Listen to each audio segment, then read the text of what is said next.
Anthony Michael Hall, star of Weird Science and Halloween Kills, turned 55 on Friday. Hall rose to fame as a member of the infamous Brat Pack, a group of young actors who frequently appeared in movies together throughout the 1980s, including St. Elmo's Fire, The Breakfast Club, About Last Night, 16 Candles and Pretty in Pink. The term was first used in a 1985 New York Magazine article written by David Bloom, who came up with it, after spending a night out with Rob Lowe, Judd Nelson, and Emilio Estevez. In the article, Bloom compared the Brat Pack to the Rat Pack of the 1960s, calling Estevez the unofficial president, Nelson the overrated one and Lowe the most beautiful face. While there is some debate over who is considered a member of the Brat Pack, it is widely agreed upon that the core members include Hall, Lowe, Estevez, Nelson, Molly Ringwald, Demi Moore, Andrew McCarthy, and Ali Sheedy. A movie is considered to be a Brat Pack movie if two or more of these actors star in them. We have this ongoing legacy that we're connected in some way, even if I don't really know who they've become, we have that moment in time together, McCarthy said on The Drew Barrymore Show in 2022. People talk about now how with social media everything happens so quickly and it gets spread all over the world, but it was one article, it was out for 1 week, and it stuck. Like McCarthy, many of the Brat Pack members have spoken out about what it was like to be in the group, which elevated them to a level of stardom that some of them admit they weren't necessarily prepared for. Here's a look at where the Brat Pack members are now and what they've said about the group over the years. Anthony Michael Hall told Fox News Digital in September 2022 he didn't anticipate any of the fame that came with being in the Brat Pack, saying getting famous so quickly at 15 was challenging and certainly took some adjusting. The idea of being recognized, it's awkward for adults. But it's magnified at that age when you're already dealing with all kinds of insecurities. It was very challenging, Hall explained. I would joke, but it's true, that it took me probably 20 years to process being 15, because I had experienced so much in between. I'm certainly grateful for it, and I thank God for having strong, great parents. Hall guessed that people clung to the Brat Pack myth because audiences want the actors that they watch together in projects to be actually connected in life and will come up to him as an adult asking how Nelson and Estevez are doing, even though he hasn't seen them in 14 years. It didn't exist. It was a media ploy. Whoever was the editor of New York Magazine at the time, it was a setup, let's get all these guys together and get them talking Hall told Insider in 2015. The truth is, in that time frame, I was at the very young end of that group. I was literally still in high school. When we did The Breakfast Club, Emilio and Judd were in their early 20s, and they are going out and having beers, and I was a teen. So, when they did that article, I did feel that was a ploy to get all them yapping. As a Brat Packer, Hall starred in the wildly successful movies 16 Candles, playing Geek, and The Breakfast Club, playing Brian Johnson, otherwise known as the Brain. Most recently, he appeared in Halloween Kills and episodes of The Goldbergs. Rob Lowe starred in his fair share of Brat Pack movies, cementing his place as a 80s superstar. He starred as Soda Pop in The Outsiders, Franklin in Class, Nick in Oxford Blues, Billy in St. Elmo's Fire and Danny in About Last Night. He further made a name for himself in the 2000s, starring as Sam Seaborn in The West Wing from 1999 to 2006. Most recently, Lowe starred in the movie Doggone on Netflix and appeared alongside his son, John Owen, on the Netflix show Unstable. Lowe has also been starring as Owen Strand on Fox's 9-1-1, Lone Star since 2020. While the Brat Pack label helped make them stars, many of those in the squad, including Lowe, thought it wasn't necessarily always a positive thing. It was used in an underhanded, veiled way to say, this group of actors are interchangeable, vacuous, long on ambition, short on talent and very entitled, Lowe told Independent.ie in 2011. While that may have been true in doses for some people, it was a bad generalization. Still, in the book You Couldn't Ignore Me If You Tried, Lo shared that the camaraderie was real on the set of St. Elmo's Fire and explained everyone on the cast truly liked and ended up close while we were filming. He also explained in the Independent.ie interview why his perspective on the Brat Pack has changed over the years, stating, "Now, there's no stigma left, and I totally embrace it. I realized my affection for them. You know, after all of us, everything we've been through, the different chapters in our lives, and I realized we grew up together," Lo told Entertainment Tonight Canada in 2021. "These are like the people I went to high school or the people I went to college with, and you reconnect with them in that way. And it was super sweet to have him and Demi on," he added, of having Moore and McCarthy on his podcast, literally. Ally Sheedy starred in the most Brat Pack movies over the years with a total of 5, alongside Lo and Molly Ringwald. She played Rona in Oxford Blues, Alison in The Breakfast Club, Leslie in St. Elmo's Fire, Annie in Blue City and Connie in Betsy's Wedding. Sheedy continued acting after her success in the 1980s, most recently appearing in Freeform's Single Drunk Female, playing the mother of a young girl who is struggling with maintaining her sobriety, and also appeared in the 2023 movie Chantilly Bridge. The actress has since become a professor at City College of New York, where she teaches an acting class. "Some of them Google me, or they have a great filmography in their head and they've seen what I've done," Sheedy told People magazine in 2022 of her students. "I'm very open to talking about my experiences. And I have an affinity for them so much because they are the age I was when I was working. I'm telling them everything I wish I knew." While on the Behind the Velvet Rope podcast, Sheedy called being considered part of the Brat Pack awful, saying she could feel things around her change after such a flippant title was placed on them.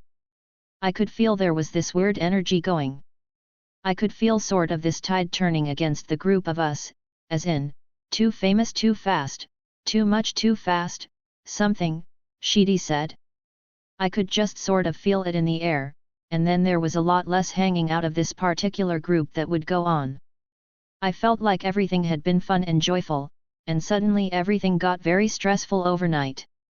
She elaborated on her negative feelings toward the nickname, saying it definitely made things a little difficult when it came to furthering her career past the traditional teenage roles. "After The Breakfast Club, I got to do a whole bunch of things," she told Fox News Digital in 2016. "Then there was a period of time the Brat Pack thing became a backlash. It felt derogatory, these kids had too much too quickly. There was a dip in my career. When you're working this long, things go in cycles. I wanted to become Deborah Winger. I kept thinking, how was I going to make the shift to adult roles now that we've been through this thing called the Brat Pack, which basically means young and bratty." Sheedy appeared on the Today Show Thursday, where they played an old interview of the actress on the morning talk show. "Since making the movie The Breakfast Club, some of us have really gotten to be very, very close," Sheedy said in the throwback clip. "It's hard because there is a lot of time spent apart, but I think it's one of the greatest things about filming the movie, is I got to be very close to the other people." During her appearance Thursday, Sheedy said that is still true, and she and Molly Ringwald are still very close friends. "It was overwhelming. We didn't know that movie was going to become such a big thing, and nobody had any idea, and then it did," Sheedy admitted. "I can see on there that I was overwhelmed." Emilio Estevez has never been a fan of the Brat Pack moniker and has yet to come around to it as an adult. "That term will be on my tombstone," Estevez told The Guardian in January 2020. "It's annoying because Brad Pitt, George Clooney and Matt Damon have worked together more than any of us have. We just made 2 movies, and somehow it morphed into something else." While he may not be super fond of the term, the actor undoubtedly is a well-established member of the group, having appeared in 4 movies considered Brat Pack films, including The Outsiders, in which he played Keith, The Breakfast Club, in which he played Andrew, St. Elmo's Fire, in which he played Kirby, and Wisdom, in which he played John. During that time, Estevez fell in love with fellow Brat Packer Demi Moore, having first starred together in St. Elmo's Fire. The two were together for close to 3 years, even getting engaged before ending their relationship just prior to their planned December 1986 wedding. In addition to acting, Estevez has dipped his toes into the world of writing, directing and producing. He wrote Bobby in 2006, which reunited him with some of his Brat Pack CO stars, as well as The Way and The Public, which he also starred in and directed. Outside the Brat Pack, Estevez was known for playing Coach Gordon Bombay in The Mighty Ducks in 1992 and its two sequels in the 90s. He returned to the role in 2021 for the Disney and reboot series, The Mighty Ducks, Game Changers. However, he only stayed on for one season, announcing his decision to leave the role ahead of its second season. Similar to Estevez, Judd Nelson hasn't really come around to the nickname given to him and his CO stars 40 years ago. These were people I worked with, who I really liked as people, funny, smart, committed to the work. I mean, no one was professionally irresponsible, Nelson told The Hollywood Reporter in October 2015.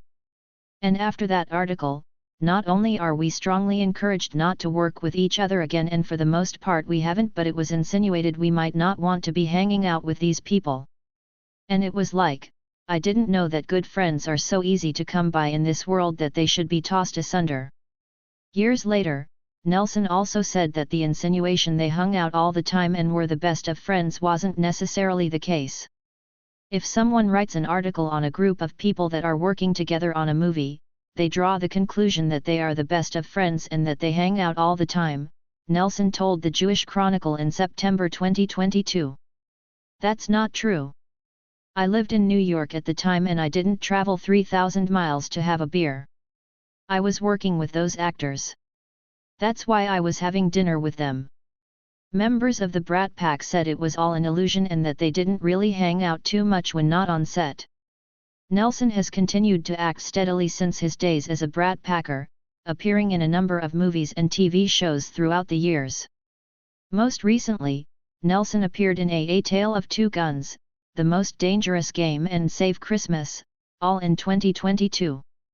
Prior to that, he appeared in Unknown, Girl in the Basement, Iceland is Best and Electric Jesus. Molly Ringwald was considered to be director John Hughes' muse back in the 80s, starring in 3 of his biggest hits, playing Samantha in 16 Candles, Claire, also known as the Princess, in The Breakfast Club, and Andy in Pretty in Pink, all of which are considered Brat Pack movies. She also starred as Jewel in Fresh Horses and Betsy in Betsy's Wedding. From 2008 to 2013, Ringwald starred as Shailene Woodley's mom in Freeform's The Secret Life of an American Teenager. Following that role, she appeared in Netflix's The Kissing Booth and its 2 sequels. The actress most recently starred in Riverdale, Monster, The Jeffrey Dahmer Story and the upcoming season of Ryan Murphy's Feud. In a 2016 interview with Fox News Digital, Ringwald admitted she wasn't a big fan of being called the Brat Pack, saying it didn't feel like a positive or fair moniker for sure. I found it objectifying. One of the issues she had with being called a Brat Packer was they were always being lumped together and looked at as a unit. Everybody who was in those movies became a Brat Pack member, Ringwald said on Late Night with Conan O'Brien in 1994. We did a couple movies together, but I didn't really hang out with a lot of those people, just because I was younger at the time. I mean, when I did Breakfast Club, I was 15, 16 years old, and they were already in their 20s. I was quite a bit younger, so when they were going out drinking and doing crazy stuff, I was going to school. Demi Moore hasn't said too much about her time in the Brat Pack, aside from writing about her relationship with Estevez. I liked all my co-stars and remained close to some of them today, but the person who stands out from this period is, of course, Emilio, Moore wrote in her 2019 memoir, Inside Out, about filming St. Elmo's Fire. She once told the Orlando Sentinel that other members of the Brat Pack would poke fun at their relationship, especially when she was filming About Last Night, in which she had love scenes with Rob Lowe. According to Moore, Rob would call up Emilio and say, "Hey, guess what I did all day? I spent the entire day in bed with Demi." Haha, she told the Sentinel. In addition to starring alongside Estevez in St. Elmo's Fire as Juliana and About Last Night. As Debbie, Moore appeared in Wisdom, in which she played Karen. Most recently, Moore has starred in the movies, Please Baby Please and The Incredible Weight of Massive Talent, alongside Nicolas Cage, and is set to make an appearance on an episode of Ryan Murphy's anthology series Feud. Andrew McCarthy says the fame came on suddenly as a member of the Brat Pack and definitely took some time getting used to. I was a very shy person, and suddenly I was very in the public and present, and people were coming up to me and stuff like that, all kind of weird and bizarre, McCarthy told Drew Barrymore on her talk show in 2021. It was such an odd singular time, and it happened to a small group of people, and it so affected our lives so thoroughly, it totally alters who you become as a human. The actor admittedly avoided the Brat Pack for a long time, saying that he and some of the other actors in the group viewed the term as a very negative and very pejorative kind of term, which they thought was cast in judgment. Only through writing his memoir, Brat, an 80s story, did McCarthy learn how important he and the other actors had been to audiences. I went back and tried to reconcile how the Brat Pack label is pejorative on one hand and a blessing on the other. It's weird. Whatever you were doing at 22, would you want that to be your legacy? It will be mine, to a generation of people, McCarthy told The New Yorker in May 2021. I'm an avatar of their youth, and, in a way, that's a beautiful thing. It's about people looking at their youth, when their whole life was a blank canvas, that excitement and that terror. And we were the people that was projected on. McCarthy appeared in a number of Brat Pack movies, including when he played Jonathan in Class, Kevin in St. Elmo's Fire, Blaine in Pretty in Pink and Matt in Fresh Horses. The actor has gone on to star in hit shows like Good Girls and The Resident, as well as in the movies Isle of Hope and Grace Point. Andrew McCarthy and Molly Ringwald reunited in the 1988 movie Fresh Horses. Following the success of his book, McCarthy is turning the memoir into a documentary in which he will speak with other members of the Brat Pack. This is a personal journey of discovery, McCarthy told Deadline in 2021. It's been pulling at me for years. I need to know if the other members of the Brat Pack have felt like I've felt or if they've had a different experience entirely. So far, McCarthy has spoken to Estevez, posting about their meet-up on Instagram earlier this year. He revealed the two had not seen each other in more than 30 years and that it felt like meeting a long-lost brother when they saw each other.